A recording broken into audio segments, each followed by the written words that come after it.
Jadi zaman dulu kalau mau telepon ke internasional tuh akan lebih murah kalau beli pulsa prabayar pakai telepon umum. Nah, dia Iya. kartunya habis jam 11 malam, mau beli tuh di mana gitu.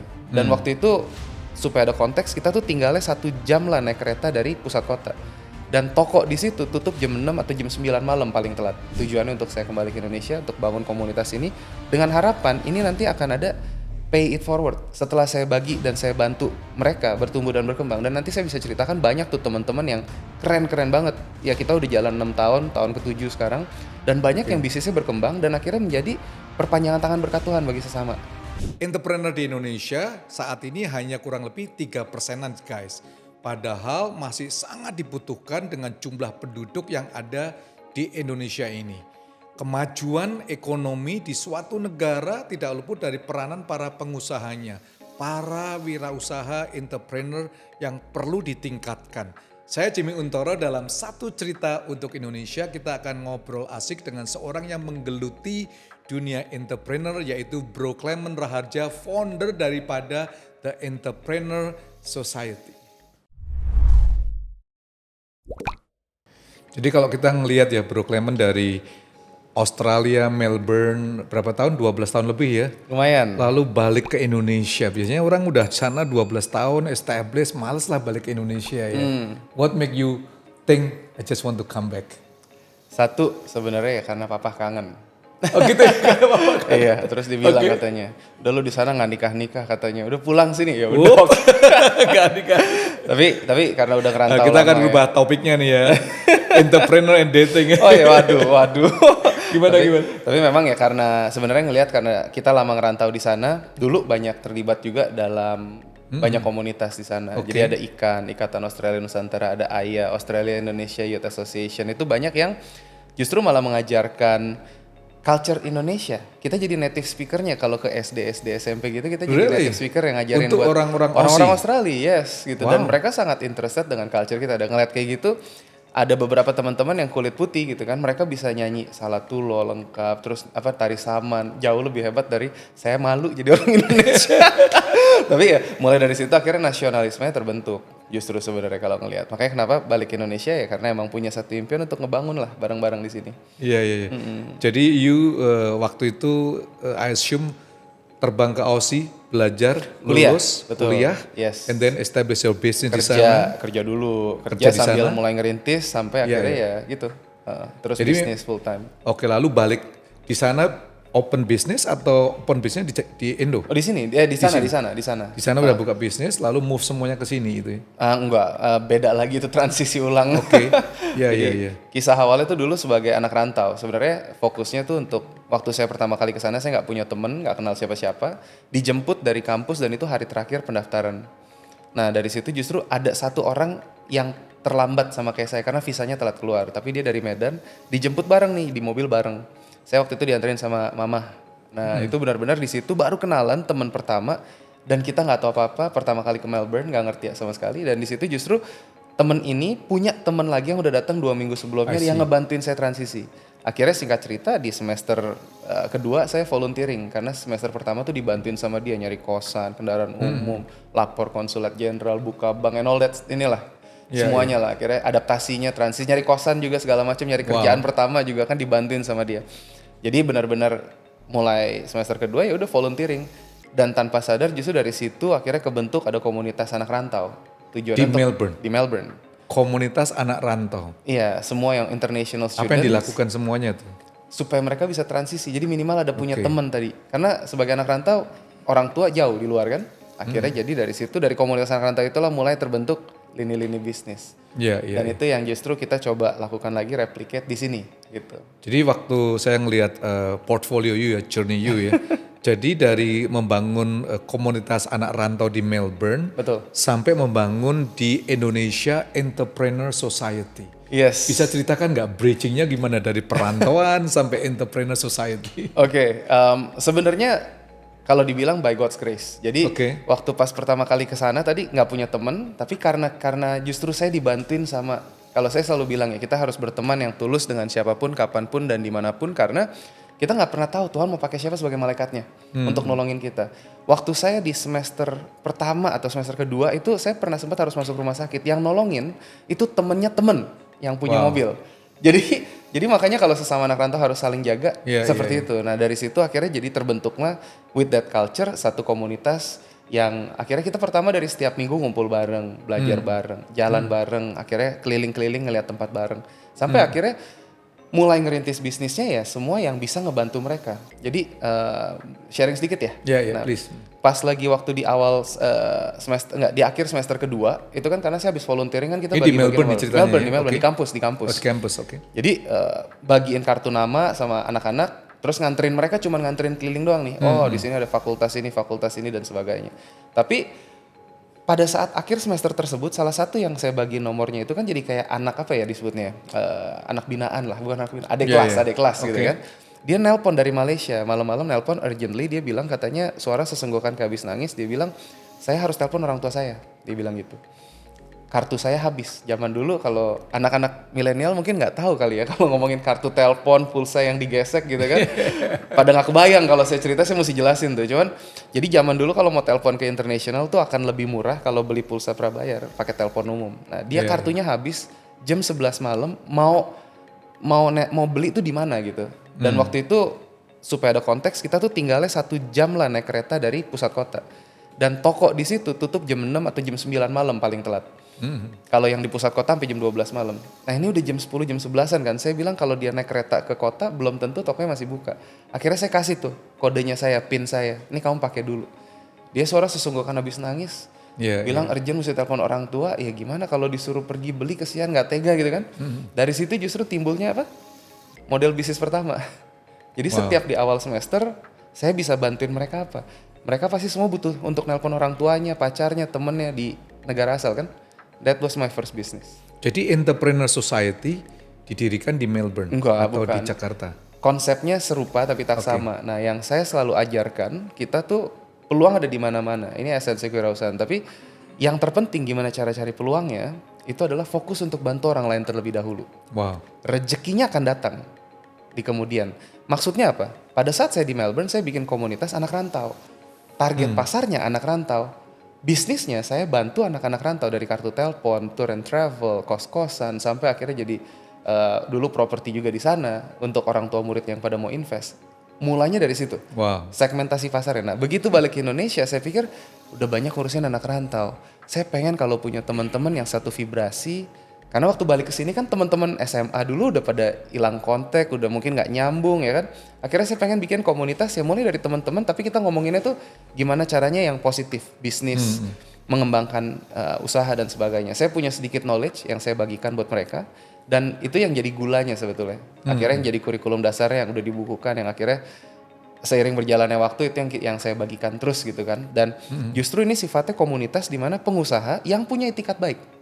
Yang bukannya cuman pengen quick cash, cuman pengen untuk manfaatin orang dan sebagainya, yang etikanya benar untuk bisa berkolaborasi satu dengan yang lain. Kalau yang tadi di Melbourne itu komunitas anak rantau, yang di sini komunitas pengusaha.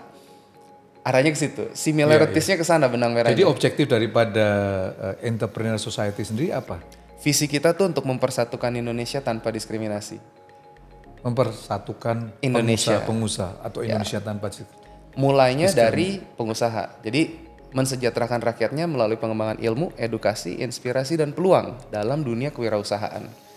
Maksudnya apa? Jadi saya nggak aktif politik, tapi saya mulai tertarik itu ketika kita ngomongin kalau misalkan emang Indonesia ini mau jadi negara maju, kita tuh butuh banyak pengusaha. Kalau di Australia, negara-negara maju mungkin 7-8% kali dari populasi ya. Kalau di Indonesia itu belum sampai 3%. Bahkan sekarang mungkin setelah pandemi 1% mungkin pengusaha dari total population. Makanya kenapa itu jadi satu misi, mungkin pelayanan dan sama misi untuk membangun Indonesianya gitu. Tujuannya untuk saya kembali ke Indonesia, untuk bangun komunitas ini. Dengan harapan ini nanti akan ada pay it forward. Setelah saya bagi dan saya bantu mereka bertumbuh dan berkembang. Dan nanti saya bisa ceritakan banyak tuh teman-teman yang keren-keren banget. Ya kita udah jalan 6 tahun ke-7 sekarang. Dan banyak yang bisnisnya berkembang dan akhirnya menjadi perpanjangan tangan berkat Tuhan bagi sesama. Tujuannya ke situ. So when you said Entrepreneur Society, meng-create ekosistem untuk para pengusaha. Yes. I assume pengusaha muda nih kelihatannya ya. Betul. Lalu Pengusaha setelah muda. dapat cuan, bagi cuan untuk orang lain. Yes. Maksudnya gimana? Bisa ceritakan nggak? Boleh. Mungkin nggak ngomongin cuan Ini jarang aja. sekali nih guys, cuan untuk orang lain, biasanya cuan untuk diri sendiri kan. Nah, justru karena gini, saya demen inilah apa, belajar spiritualisme. Terus habis itu saya demen juga kalau belajar untuk ngomongin nanti tujuan hidup kita tuh apa, purpose hidupnya apa. Kalau kita cuma pengen ngumpulin duit buat diri sendiri, akhirnya juga nanti happiness-nya tuh nggak akan maksimal. Dan justru ada satu, kalau kita ngomongin dari salah satu tokoh ya yang saya suka banget tuh dari Dalai Lama. Oke. Kita ngomongin agamanya, kita ngomongin dari dia pernah bilang bahwa our prime purpose in life itu sebenarnya untuk membantu orang lain, untuk menjadi perpanjangan tangan berkat Tuhan bagi sesama. Kalau kita bisa seperti itu, kita akan mendapatkan kepuasan yang lebih gitu loh istilahnya. Jadi kalau kita cuman hoarding buat sendiri, nanti kita nggak akan pernah selalu kurang. Tapi pada saat kita bisa membagi itu it became, mungkin bahasa apanya ya, an addiction. Oh nggak juga sih. Ya, tapi ketika saya kasih contoh gini, salah satu dari member kita yang saya mentorin langsung sebelum mereka buka itu ada David sama Franz. Dia bikin kopi Bajawa Flores. Oke. Awalnya waktu pertama kali kita diskusi itu dia bilang pokoknya kita cuma pengen bikin apa ya, jual kopi tapi bisa ngebantu anak-anak di NTT yang malnutrisi sama mereka yang putus sekolah bisa melanjutkan. Dan justru akhirnya setelah kita godok konsep, mereka bikin yang pertama di Tebet, terus di Bintaro, di Depok. Itu saya bisnisnya ada branding marketing agency. Nah kita yang ngangkat tuh dari pertama logonya sampai photoshootnya sampai ke KOL, influencer, launchingnya. Dan itu akhirnya viral. 20% kalau saya nggak salah, 20% dari net profit itu untuk lewat yayasan Tangan Pengharapan untuk anak-anak di NTT tadi. Wow. So itu real impact. Itu yang saya pengen tanamkan. Dan mungkin buat para pengusaha yang baru mulai, teman-teman yang baru mulai merintis juga nggak perlu mikirin gimana saya ngasih duitnya, enggak. Tapi justru kalau ketika kita sebagai pengusaha kita fokus untuk membesarkan perusahaan kita mempekerjakan orang. Dari orang yang kita pekerjakan aja itu kan udah menjadi perpanjangan tangan berkat Tuhan. Dia dan keluarganya loh kita kasih makan. Makanya kenapa penting tuh ya, ekonomi itu tulang punggungnya adalah di entrepreneurs-nya sendiri. Itu kenapa jadi satu misi pribadi dan semoga bisa berkolaborasi dengan, makanya senang banget diundang ke sini sama podcast cerita untuk Indonesia. Semoga nanti bisa lebih banyak teman-teman pengusaha bisa ikut gabung dan nanti turut berbagi. Berbaginya nggak perlu uang, dari ilmu, dari pengalaman, dari network, itu yang kita lakukan. Jadi untuk setiap teman-teman yang ingin join Entrepreneur Society, ada qualificationsnya nggak? Kita ada kurikulum dasarnya, jadi benang merahnya itu ada kelasnya, kelas 1 sampai kelas 6. Oke, so ada tujuannya supaya modul bisa yang naik mereka kelas. harus belajar. Yes. Free, bayar? Membershipnya gratis untuk di Entrepreneur Society, tapi sekarang mulai dari tahun lalu kita curate untuk member-member yang jadi leadersnya. Disebutnya, kan kita TES di Entrepreneur Society. Saya sebutnya di depannya tambahin ELI, Extraordinary Leaders In. Jadi disebutnya di elites gitu kan. Permainan kata-kata aja. Okay. Tapi di elites ini tujuannya justru gini. Dari awal kita berdiri tuh kita banyak diundang jadi narasumber kayak di Kemenaker pernah, di Kemenkominfo itu ada 40-an member segala macam. Terus kita juga mulai jadi strategic partner di banyak event-event international dan national. Dan itu ada beberapa member kita kayak kemarin expo dari China, ada GSEI, ada FC, itu kita jadi strategic partner bisa dapat beberapa booth juga. Dan ini boothnya buat para member untuk mengangkat mereka. Pada saat mereka udah mampu, kita ngomongin kayak franchise expo dan sebagainya, mereka udah mampu untuk beli sendiri, mereka akan punya boothnya mereka masing-masing. Tapi justru ini jadi sebuah benefit dan platform. Nah ini yang kita pengen fokusin buat para leadersnya untuk tadi bisa mulai delegasi kepemimpinan. Karena kalau membangun Indonesia nggak bisa saya sendiri. Harapannya kita harus bisa berkolaborasi dengan lebih banyak lagi. Semakin besar komunitasnya, semakin besar negotiating powernya buat benefit para member. Bro Clement, saya asumsi dalam Entrepreneur Society ini dari ekosistem para entrepreneur lah ya. Ya, betul. Is it mostly startup business atau well established, middle upper atau UMKM type? Kita about 50% yang startup baru mulai. Startup mulai kelas 1, 2, 3 tadi. Yang dari omsetnya belum stabil jadi stabil. Kita ada kurikulum dasarnya, kita ajarkan, kita bantu mereka untuk strategic partnership, untuk jualan, digital marketing ke arah sana. Kalau kelas 4, kelas 5 itu yang udah corporate, yang udah punya middle level, upper level management. Itu kalau yang kelas 6 itu yang dimana kita ngomongin exitnya tadi. Mau nanti mereka, ada beberapa yang udah IPO, ada 3 kalau nggak salah. 3 yang udah ada yang udah ditembak dana juga sama perusahaan dari luar, venture capital, merger acquisition, ada yang kita ngomongin franchise. Yang franchise pun juga ada beberapa yang brand-brand yang sudah lumayan. Salah satunya juga dari Steven Lim, itu studio renang. Dia tahun lalu dari 4 cabang kalau nggak salah di Batam, sekarang kita udah bantu brandingnya kita yang handle juga, itu udah 30 per last year franchise. Dan ini itu ngebantu segmentasi pasarnya itu adalah untuk balita belajar berenang. Jadi skills for life. Untuk supaya kalau mereka kecemplung ke air, mereka bisa naturally balik badan dan ke tepian. Jadi nggak perlu ada ini. Itu sesuatu yang saya bilang banyak aspek sosialnya yang justru bisa kita ciptakan langsung. Nah ini yang kita coba lakukan dari The Entrepreneur Society. Bergandengan tangan dari Sabang sampai Merauke, Indonesia tuh kuat banget. So mostly kalau di Entrepreneur Society sendiri, selain mereka joining, lalu ada training demi training, modul demi modul, ada injection fund nggak dari Entrepreneur Society atau mereka cari sendiri? Belum. Mereka masih cari sendiri.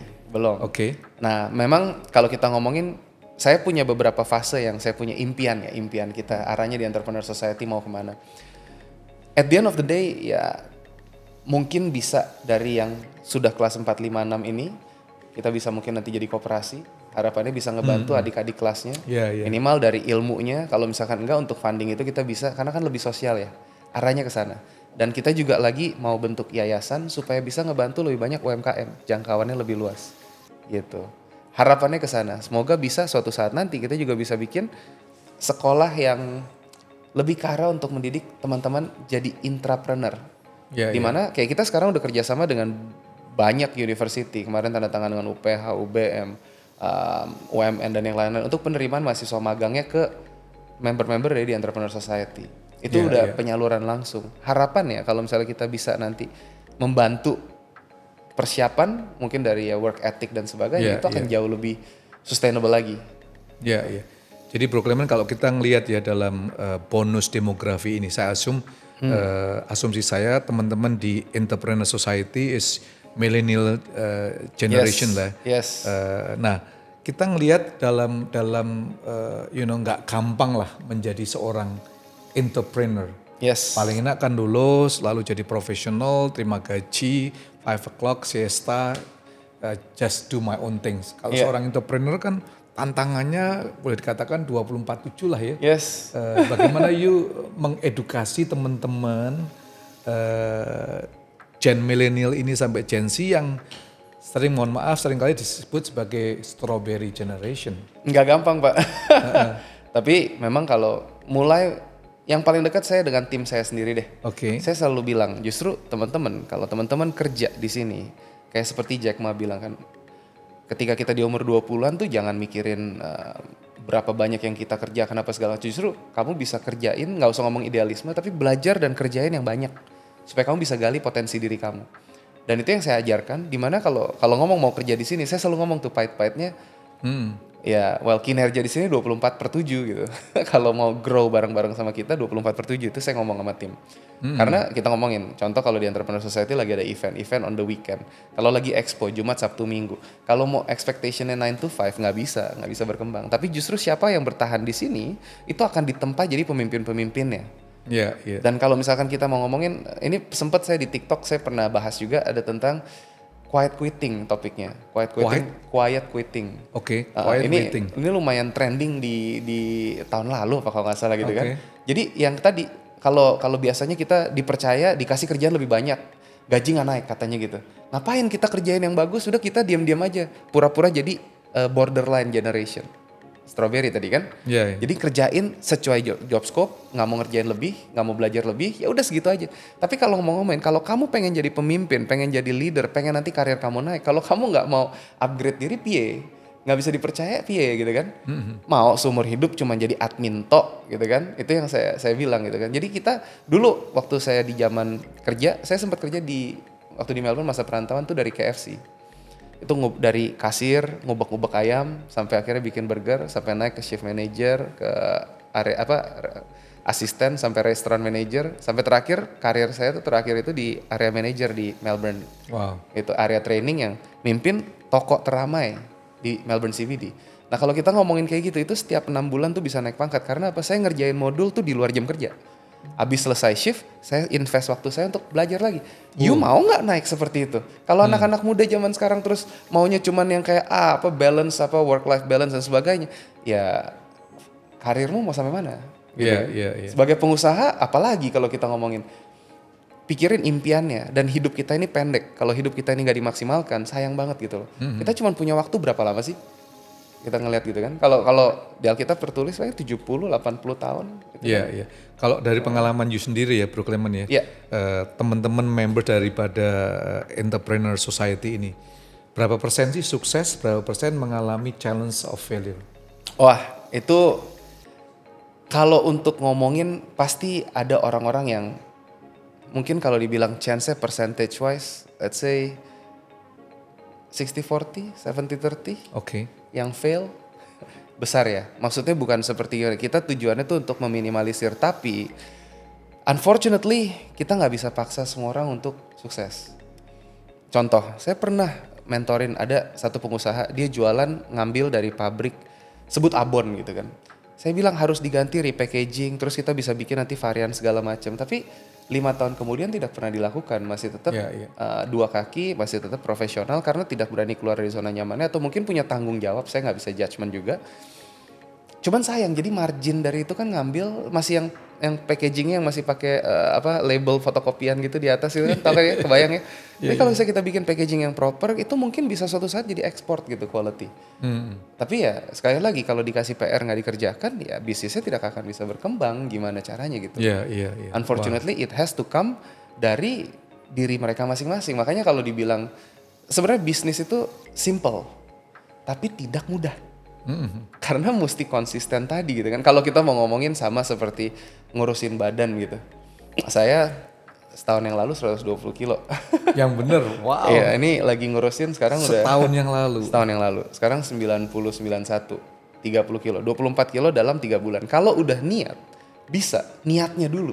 Tapi bener komitmen nggak dan konsisten nggak? Every entrepreneur perlu spirit niat dulu ya. Ini keren nih guys, iya, niat. Kalau nggak susah. Kayak berani tahan nggak instant gratification-nya? Berani nggak kalau kita kerja lebih banyak, belajar lebih banyak di 1, 2, 3 tahun pertama lagi ngerintis bisnisnya? Pada saat mungkin nanti ada kendala, kita nggak nyerah, terus berjalan. Mungkin ada lagi tekanan kayak kita ngomongin deh kayak kemarin pas lagi pilpres, ada yang menghina. Kalau dia dihina sedikit terus turun, kayak kita sales. Jualan, saya pernah ngalamin dulu waktu di Melbourne, saya canvassing waktu saya ngerintis bisnis, diludahin pernah, dikatain rasisme pernah. Kalau dengan itu terus habis itu saya menyerah, iya. Gitu jadi ya. Wow. So, Bro Clement, kalau kita ngelihat how do you see Indonesia Emas 2045? Peranan daripada Entrepreneur Society mempersiapkan the next generation menjadi generasi emas 2045. Nah, makanya kenapa kita harus bisa cakupannya jauh lebih luas gitu. Jadi nggak bisa cuma dari saya seorang. Makanya harus teman-teman. Kita lagi bentuk nih para elites tadi, gitu, para leadersnya lah saya sebutnya. Para leaders ini juga sekarang, ini lagi saat ini as we speak, ada sesi nanti siang itu dengan para UMKM binaan dari Astra. Kita ngajarin, yang hari ini ada Kak Ana Agustin ngajarin tentang gimana ngomongin dari legalitas perusahaan, PIRT, BPOM dan sebagainya. Ini dari Indonesia Global Law Firm mengajarkan secara sosial kepada ada 120-an UMKM binaan. Nah ini yang kita lakukan sekarang. Jadi mereka yang sudah bertumbuh dan berkembang, mereka harus berusaha membagikan lagi, pay it forward. Bagikan ilmu dan pengalaman mereka ke orang-orang yang membutuhkan. Jadi harapannya dari sini kita bisa menggulung seperti efek bola salju, membantu lebih banyak orang lagi. Dan kalau pengusaha-pengusaha ini kita nurture dan mereka berkembang, mereka mempekerjakan orang lain dengan culture yang tepat, itu akan nyampe ke tadi, mempersatukan Indonesia tanpa diskriminasi. Wow. Toleransi, kita bisa bergandengan tangan, kita sama-sama fokusnya justru ke profesionalismenya, ke hasilnya, ke pekerjaannya. Arahnya ke sana. Jadi bangga nggak kalau kita ngelihat slack sedikit ya, dengan Wapres kita nanti yang pimpin oleh Wapres milenial. Bagaimana Entrepreneur Society meresponi ini? Justru ya saya open aja, saya mendukung. Iya oke lah, itu udah selesai Udah kan selesai, ya. ya Tapi kan? bagaimana you melihat, wow, Entrepreneur Society, semua members melihat pertama kalinya mungkin nggak pertama kali lah ya, dari semua forefathers, founding Yes. fathers semuanya sebenarnya generasi yang muda. Yes. Tapi memang itu terhanyut, terhilang itu ya. Yes. Nah sekarang Indonesia menyuguhkan orang terkuat nomor 2 adalah generasi milenial. Justru itu harapan, it's a fresh breath of air. Kalau Oke. bilang tuh benar-benar satu pengharapan baru bahwa ya kita anak muda itu bisa bikin perubahan. Dan justru nggak perlu nunggu usia tertentu, tapi kita bisa mulai dari ya skopnya kita aja. Terkadang banyak orang tuh suka mereka berpikir nanti kalau saya udah besar, nanti kalau saya udah pinter, nanti kalau saya udah ini baru mau mulai ngambil Iya, action. iya. Sebenarnya nggak, mulai action aja dulu gitu loh. Start, mulai aja dulu ya kan, itu udah hashtagnya Iya, iya. salah satu startup terkenal. Jadi mulai aja dulu, dimana dari situ nanti kita bisa ngelihat kok God will find a way, the universe will open up the way gitu loh Iya, istilahnya. iya, iya. Jadi nggak usah takut gitu. Wah. Bro Clement, banyak sih yang akan kita diskusikan, tapi terakhir karena waktu kita semuanya. Kalau kita ngelihat ya, bicara entrepreneur, Yes. tadi dikatakan Indonesia less than 3%. Yes. Saya kira semua teman-teman yang nonton program 1 Juta untuk Indonesia ini punya begitu banyak ide, Yes. punya begitu banyak kreativitas, mau kerja. Tapi masalahnya fundingnya nggak ada. How do we create funding? Oke. Saya rekap tadi, kurikulum dasar kita kan ada 4 esensi kewirausahaan, ada 6 kelas yang tadi saya Ada jelaskan. 6 kelas ya. Untuk nyampe ke kelas 6 tuh ada 8 core perusahaan yang mesti kuat. Nah ini 4 esensi ini nyambung relevansinya. Yang pertama itu peluang ada di mana-mana tadi kan saya Peluang bilang. ada di mana-mana, betul. Orang-orang nanya cari peluangnya gimana Kak Clemens? Idenya. Yang kedua, fokus bantu orang lain terlebih dahulu. Rezekinya akan datang. Maksudnya apa? Segmentasi pasar mana yang tepat dan kita bisa jadiin solusi apa buat mereka. Gojek, Grab, itu mereka bisa besar karena apa? Mereka ngebantu abang ojek nyari kerjaan dan orang-orang yang butuh bisa ke sana. Sampai sebesar itu karena dia fokus bantu orang lain. Maksudnya ke situ. Yang ketiga teknisnya, bisa jual barang, produk atau jasa punya orang lain terlebih dahulu sampai kamu bisa ciptakin brand kamu sendiri. Dulu waktu saya ngerintis itu kartu telepon, saya nggak punya Very BTS. Ada mereknya masing-masing, tapi saya jadi tukang jualan kartu telepon. Tour travel saya bikin itu nyewa bus. Busnya tuh ada nama agent travelnya. Bukannya Travel Clemens, enggak. Nah, kita mulai dengan tadi reseller, dropshipper, atau mungkin cari modalnya bisa dari situ. Yang keempat ini kalau buat yang modalnya sama seperti saya dulu terbatas, modal itu penting, tapi bukan suatu keharusan. Nah pertanyaannya tadi nyambungnya ke situ kan, maksudnya modal itu apa? Bukan cuman finansial. Modal tuh ada waktu, tenaga, ide, otak, otot, relasi. Itu banyak. Dulu waktu saya ngerintis itu dengan modal terbatas. Anak rantau mau makan aja susah, gimana caranya bisa ini kan. Tapi justru karena tadi kita open PO, turnya kita sewa bus harus bayar seminggu sebelum dari keberangkatan. Kita jualannya dari awal bulan. Ayo tur murah, tur murah. Akhirnya kebayar, terus berjalan. Profitnya tuh kayak gaji kerja 1 hari, ya maksudnya pergi 1 tur 1 hari itu kayak kerja 1 minggu full time. Anak udah lulus. Itu dulu ceritanya seperti itu. Jadi bisa. Nah kalau dengan teman-teman seperti ini sebenarnya networking, jejaring itu jadi satu aset. Dan kalau kita ngomongin, you punya ide bagus. Kalau you bisa presentasikan dengan bagus, itu ada pendananya kok. Kalau ngomongin seperti itu. Atau kalau nggak bikin pilotnya dulu, minimum viable produknya atau apa gitu loh. Mulai testing dulu itu, jalan. Bisa gitu. Dan tadi teknisnya jualan aja, mau produk, barang atau jasa punya orang lain. Asal kamu tahu segmentasi pasar yang tepat. Luar biasa. Semoga menjawab ya, tadi bisa jadi ilmu juga buat teman-teman. Jadi guys ini penting sekali OPM ya, other people money ya. Yes. Tapi kerja dulu, spend waktu, invest waktu, tenaga, bangun jual equity-nya. produk orang lain, equity orang trust kepada Anda Yes. sehingga duit itu akan diinjek kepada Yes. Anda semuanya. Ini luar biasa. Bro Clement, thank you nih waktunya, tapi sebelum kita akhiri ada pesan khusus nggak untuk teman-teman yang lihat program ini, khususnya generasi milenial yang mau launching bisnis mereka? Oke, buat teman-teman, saya selalu kasih pesan ini ya, kita selalu kasih pesan ini ngomongnya bahwa jangan pernah ngebandingin diri kamu dengan orang lain. Semua orang punya titik mulainya yang berbeda-beda. Kita ngomongin ada yang privilege, ada yang enggak, ada yang mulai dari nol. Jangan pernah bandingin itu juga dan jangan jadikan itu alasan. Tapi yang jelas, kamu bandingin diri kamu hari demi hari. Kalau setiap hari kamu progressing, lebih baik dari hari sebelumnya, kamu gali potensi diri kamu terus. bisnis kamu pun, usaha kamu pun, apapun itu, karir kamu pun, itu pasti akan terus berkembang. Jadi jangan pernah ngebandingin diri kita dengan opini orang lain, dengan kesuksesan orang lain, dengan yang lain. Fokus untuk improve dan jadi pribadi yang lebih baik hari demi hari. Dan yang terakhir, bersinarlah selalu dengan cahaya kamu sendiri. Karena kita semua punya talenta, bersinarlah di situ. Jadi semangat terus teman-teman, dan as always, go bold and beyond. Thank you banget nih, dahsyat. Thank you banget untuk waktu yang diberikan, very inspirations untuk kita semuanya, very inspiring untuk saya, kita semuanya ya teman-teman ya. Sukses senantiasa. Terima kasih. Entrepreneur Society. So Siap. guys, thank you telah nonton video ini. Jangan lupa untuk like, share, komen, nyalakan lonceng notifikasi Anda untuk program yang akan datang di dalam Satu Cerita untuk Indonesia.